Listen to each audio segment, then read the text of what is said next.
So this is my garden. You get to come in through the gate. Got a little push bar here.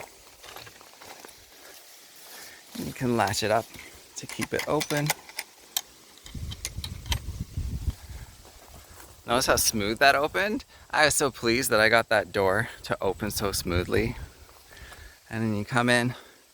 I got my cosmos right up front, looking nice. The carrots are here, doing well. Got parsley, green onions, endless beans. Here's my cucumbers. Had some struggling with the cucumbers. I don't know. They must be lacking like nitrogen in a severe way.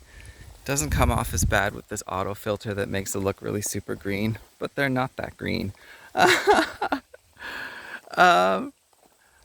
Yellow beans are just going crazy. I can't believe how productive they are. I do feel like they're more productive than the green beans. In here I did two kinds of green beans. I did Slenderette over here, which are fine, I guess. They come up sooner. Sorry, don't mind the flies. And over here I did Blue Lake. And the Blue Lake beans are definitely a nicer variety. They taste the same and they crunch the same. Blue Lake take about a week longer to actually start producing, but I felt like their produce got bigger. Their leaves are fluffier overall. And I can't say much about how long they'll produce because they're both still producing pretty well. I think that the Blue Lake are stronger in aphid resistance. I got a ton of aphids all over my garden, and they are in some of the green beans over here, the Slenderette variety, but they're not too bad. Here in the Blue Lake variety though, I haven't seen any aphids, which is very interesting because they're right beside each other. So that's good to know about Blue Lake variety. I got my giant pumpkins. They're coming along all right, especially because this is two from one plant. But they're definitely not going to be the giant pumpkins that you see in other people's gardens. I gotta say, it just looks like a big pumpkin, not really giant, and it's nearing the end of the growing season now. I just found this one in here amongst the clover and pulled the clover back. It's an endless fight against the weeds. I can't keep up the amount of times that I have weeded all of this, and this right here is actually a wood chip path. It just got completely overgrown with clover. And so what you see up there is the re-chipped paths, and that's why I wanted to take the video, because it looks good over there. And then you get to the places where it's all old chips and you can't even see the wood chips. This clover just grew right over everything. So tragic. Tomatoes came out in the end, but they're like half the size I would expect a tomato plant to be. Also lacking nitrogen, but also lacking any kind of heat. It was so cold all of June, and it was a drought in early June. So the cold and the drought, just terrible growing season. They're pretty much just at like waist height. I put these poles in expecting to be like person height. Very sad. I also got some pumpkins, regular jack-o'-lantern pumpkins. They look a little bit small to me, but I think people like small ones because they're lighter. Most of my clientele are old people. In the center part here, this is Mom's garden. So I'm basically just gardening around her. And it's nice that in the past she planted dill once, and now it just comes up everywhere. So I also have a really nice dill patch over here in my Manitoba tomato section, which I'm quite pleased about. The Manitoba tomatoes came out all right in the end. They're a little bit small, but they're prolific and they sell. People like them. They taste fine, in my opinion, just like a regular tomato. But it is a variety that's been actually producing for me fairly well, despite the cold. Over here, this is my corn. Wonderful, just wonderful. Can you see the corn, or does it all just look like clover? And that also, I've weeded this so many times, I just can't keep going anymore. If you get up close though, it doesn't look so bad. Because you can see where I weeded down the center of each lane if you look directly at it. Once upon a time, you can see that it was weeded in the center, but now the weeds just grow up everywhere. I can't keep up. There's so much to do. So I tried like putting down plastic, and that works in a sense, but it's also a lot of effort, and it's not stopping any of the weeds that are growing up in between the plants here. So it's only doing so much of an effort. Underneath of it, the plastic, I can feel how all the plants have died underneath there, and they become mush. Like it all feels very muddy when I walk on here, even though it hasn't rained in maybe 2 days. And here's a puddle, so like yay mosquitoes, that's fantastic. I'm not sure the plastic is really the way to go. I was experimenting with also just using some cardboard, but as you can see, the cardboard really got grown over by the weeds anyway. You can't really tell, and it took quite a few boxes to do a small area.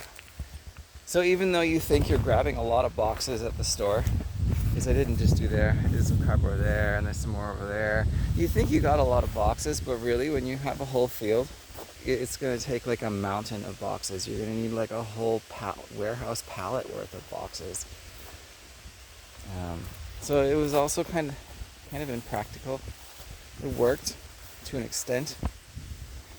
And then I also tried hoeing, because my mom's all about hoeing, which I find exhausting, absolutely exhausting. The weeds grew back not as bad. You can see this row here. This row here was hoed up until about there. And then you see in the distance, the weeds are taller. As well, this row, I weeded it until about there. And then all in the foreground, they're shorter. Not too effective in the end. And it was exhausting. It was so tiring. This is hard clay. So you're just like banging at the hard clay. It's not like what you see on TV in those gardeners' grounds with like peat moss and perlite. It's an effort to hoe this. Here's my carrots. They're coming along well. I think this is my third planting, but they're looking good. I'm excited to be selling the carrots. And people are buying them. Oops, I think I just pulled one. Again, they just like, the weeds got out of control. I do try hard to weed in between the carrots so they're growing fairly weed free in between of them. But as soon as you zoom out at all it is just clover everywhere. Clover, clover, clover. The lettuce, interesting. I don't really like favorite butter crunch, but it came up the least bitter.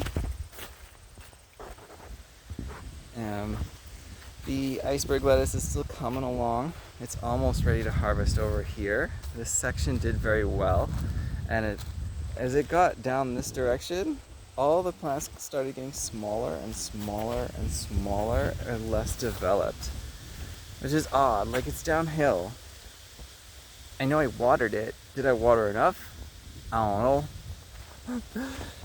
This one is definitely just too close to the pumpkins themselves. Well, whatever. I've given up on the romaine lettuce. That's what this row is. It just tasted really bad.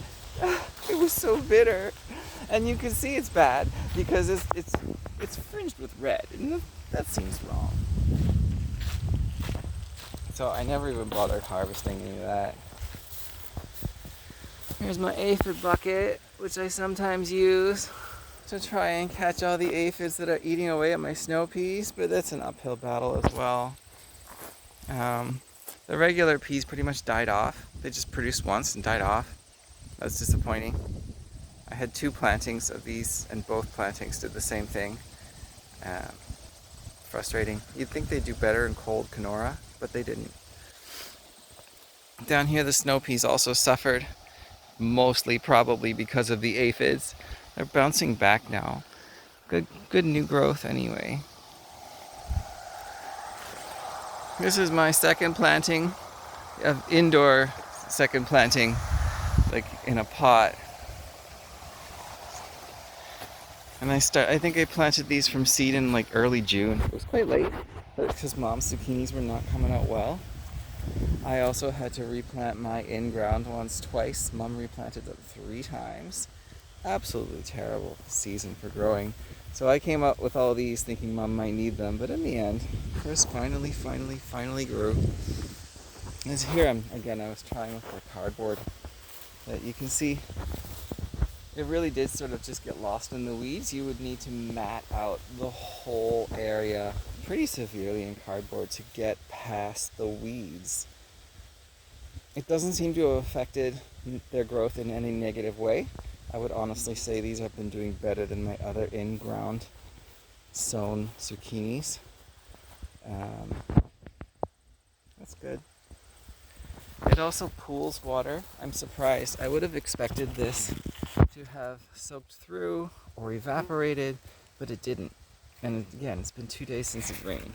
So there's mosquitoes there too.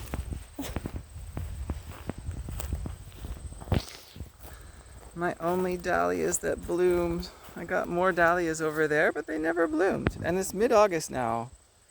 And that's like the tail end of summer for Canada, or Kenora anyway. I don't know if I'll even get any more flowers out of those other buds. And cosmos are just now blooming here as well. I'm so disappointed. I also planted 13,000 alyssum seeds all over my tomatoes. Not a single one came up. All I got was clover, and more clover. Like, you'd think I planted clover instead of alyssum.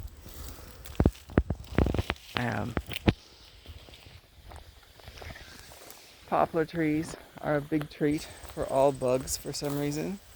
So I generally just let them grow in my garden. You can see all the holes from the flea beetles down here, and they eat the first shoots of it. And then as the plant gets older, the flea beetles don't really like the older growth so much, and they leave it. But then the aphids come in, and they start destroying the tips like that. And then the parasitic wasps come in, and they're looking for some aphids. It's a whole cycle of life here. This tree, I love watching this tree. If you were wondering how we water this, I have a hose here, and it's connected to a pipe that goes all the way back through the forest, 350 meters to the lake. So we got lake water. It's pretty good. It's good for blooming. It's definitely high phosphorus. I can tell just by the way everything flowers so profusely in here. However, at the beginning of the season, that causes problems as well, because there's just not enough nitrogen in general, and the excessive phosphorus means the plant's just not focusing on the nitrogen. But like, all my cherry tomatoes came out in these insane bursts of flowers. Look at that. There are 1, 2, 3, 4, 5 stems on this, just full of tomatoes. Came out very well, short as it is. You can also see the same thing happening on my sunflowers, which I'm not quite so much a fan of the triple flower sunflower, because I think it made a smaller flower in the end. But that's interesting, right?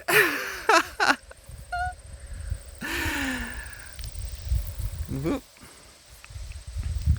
Yeah, and I got a lot of these like swollen flowers. I like how they all face the road. Gets attention. I had a customer stop by while I was doing the video, but whatever. Most of them don't actually stop to talk. They just want the food and go. Well, that's more or less the tour. Oh, I also had these ugly stripy tomatoes that did not like being rain fed. So they cracked super bad. And I mean, I know they cat face, but this cat facing is worse than usual. That's disappointing. Right. It's not very sellable, is it? And it's not as interesting and pretty as it should be. So I'm thinking I'll just make a lot of sauce and stuff with this as a preserve. Okay, now I'm done. That's the tour of my garden, the main plot.